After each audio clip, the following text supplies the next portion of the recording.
It's not even remotely an exaggeration to say this was the worst press briefing we've ever seen at the White House. Donald Trump appeared tired, sluggish, and slurred his words. He was furious at Minnesota, Gavin Newsom, and reporters calling out his lies, and he repeatedly crumbled throughout the briefing. We're going to break down every part of it because it was truly shocking. And we'll start where Trump did. With his most disgusting attack yet against Renee Good, it was unbelievable, and it only got worse from there. And I understand both sides of it.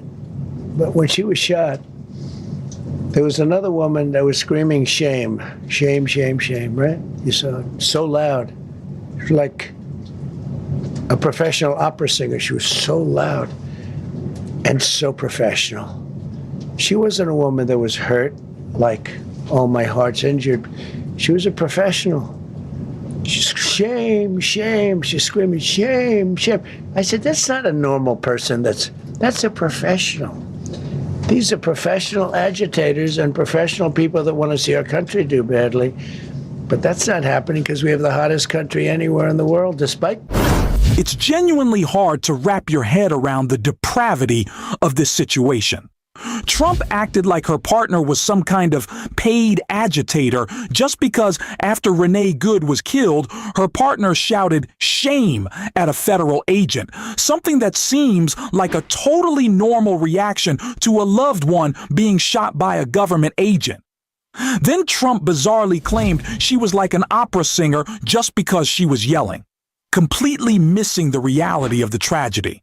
It's difficult to look at what's happening in Donald Trump's mind and conclude anything other than the obvious. He is showing signs of serious cognitive decline. At this point, the 25th Amendment needs to be invoked, and every Republican who refuses to support that is letting our country be torn apart by a dangerous leader with a failing brain. He is enabling criminal behavior and simply doesn't understand what he's doing. He is unraveling right before our eyes. Just look at him showing off photos because he doesn't seem to know how to read, fear-mongering about scary criminals instead of addressing real issues. Really seem very much like it.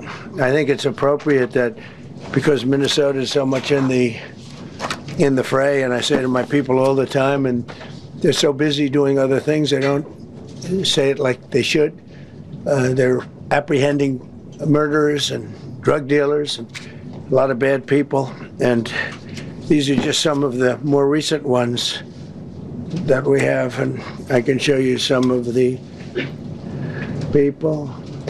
Vicious, many of them murderers. These are all out of Minnesota, just Minnesota. I say, why don't you talk about that more? Because people don't know. Do you want to live with these people? International murder.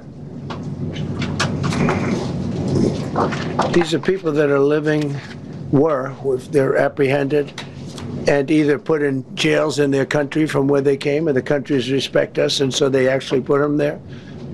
In the old days, they didn't respect our country. Biden wouldn't do this because he let them all in. You know, if you didn't have open border policies of Biden, none of this, all of the things that all of the time that we spend talking about Minnesota and everything else, most of them are coming from out of the country.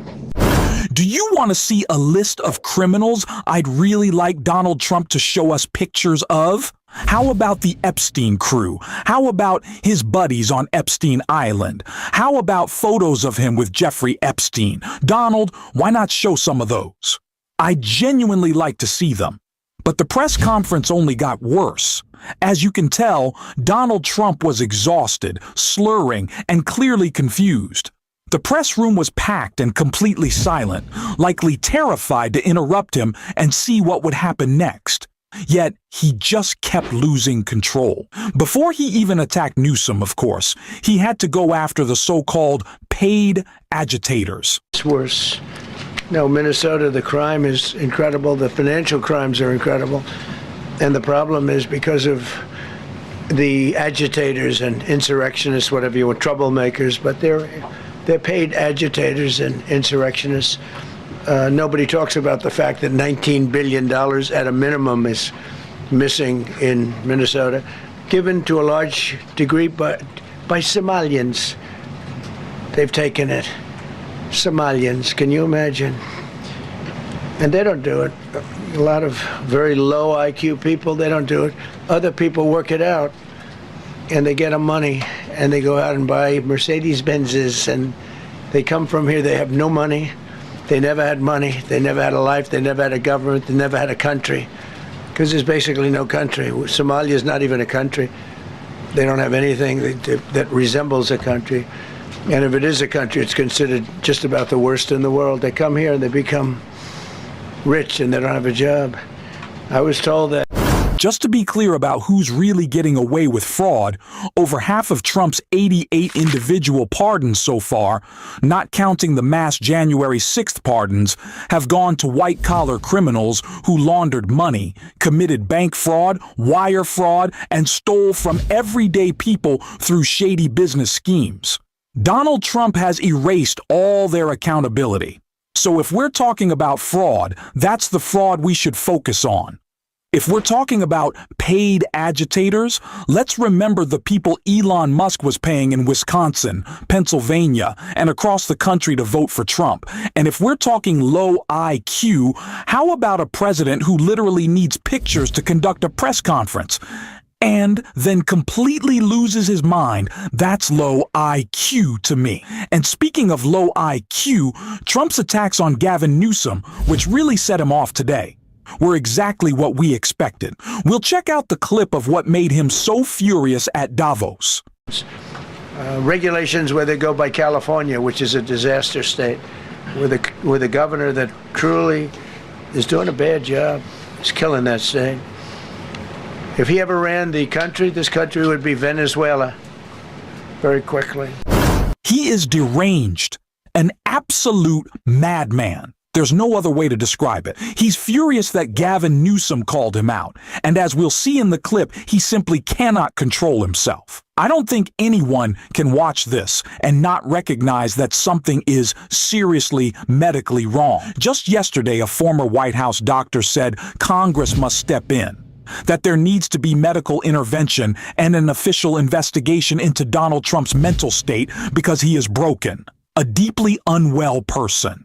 Every reporter in that room knows it. They sit in stunned silence, unable to process what they are witnessing, terrified by the president's behavior. That's exactly why Gavin Newsom went to Davos, where he's now in Switzerland, urging world leaders to wake up, tear up the old playbook, and start actually fighting back. The Europeans should decide for themselves what to do. But one thing they can't do is what they've been doing. And they've been playing. This guy's playing folks for fools, and it's embarrassing. Europeans think this is diplomacy, and this will ultimately this is work. Diplomacy with Donald Trump? He's a T-Rex. You mate with him, or he devours you. One or the other. And Europe's being People devoured? need to stand. No, Europeans could be if they continue to down this path, the process. They need to stand tall, stand firm, stand united. Look, you said. This a year ago we should have been having this conversation, and they didn't. Okay, and now you're paying the price. Exactly what anyone objective observer would have anticipated we'd be where we are today. What do you think your underlying response to lead to the end of the European Union? Well, I don't want to be hyperbolic about it, but this guy's a wrecking ball. I hope people are waking up to what we're dealing with. This is code red. I mean, you guys are still playing by all set of rules. Everybody, the globe is with this guy. He's unmoored. It's the law of the jungle. It's the rule of dawn. And I hope it's dawning on the world what we're up against. I mean, this is serious. This guy he's not mad. He's very intentional, but he's unmoored and he's unhinged. And it requires you. The goal is whatever he wants it to be. The goal is the world in his image. What would your He's a advice- narcissist. I mean, it's no advice. Common sense. Why don't folks do what they say publicly, what they're saying in private? Why don't they just simply do what they know is right? I mean, everybody's talking behind his back. They're laughing at him. Meanwhile, they're sucking up to him. It's embarrassing. I mean, you're modeling behavior for our kids, generations of folks. This is not diplomacy. This is stupidity. This is not a normal situation, a normal presidency, or a normal person. Even Donald Trump in 2016 was a deeply deranged individual, but it's gone far beyond that now. He's openly showing just how self-obsessed, narcissistic, and unhinged he really is. I struggle to even find the words for it. Just listen to this clip as the press conference continues to spiral further out of control. I said, why is it the Gulf of Mexico? It should be the Gulf of America. I was going to call it the Gulf of Trump, but I thought that I would be killed if I did that. I wanted to do it. I wanted to. My people worked so hard. Sir, I don't think it'll look too good. I'm telling you, it's a good thing. And it'll be hotter than ever, I said. No, but I decided not to do that. Oh, so he wanted to call it the Gulf of Trump. Honestly, that's barely surprising coming from him. Donald Trump knows the end is near, and that's not an exaggeration. He sees the midterms turning him into a lame duck, the possibility of losing the Senate, and being unable to appoint more Supreme Court justices. He knows his health is declining. He knows his legacy is crumbling. Likely the worst presidency in American history. Maybe even the worst person of the 21st century. He's desperately trying to leave a mark, claiming territory, putting his name on everything, because he can't face a world without Trump. He even hides his hands and uses makeup, trying to mask the signs of decline. Listen to him slur through comments about drug prices, and it's clear he's completely unraveling. But we secured most favored nations agreements to slash drug prices by as much as 300, 400, 500, and even 600%, including with Pfizer, AstraZeneca, Eli Lilly, Nova Nordisk, Gilead Sciences, EMD, Serenio. This was the worst press briefing we've ever seen. I honestly don't have enough words to describe the meltdown, except one, 25th Amendment. That's all I can say. We'll keep calling for it on this show. To support that, hit the subscribe button, leave a like, and if you made it to the end, drop a blue heart in the comments. And until next time, I will see you soon.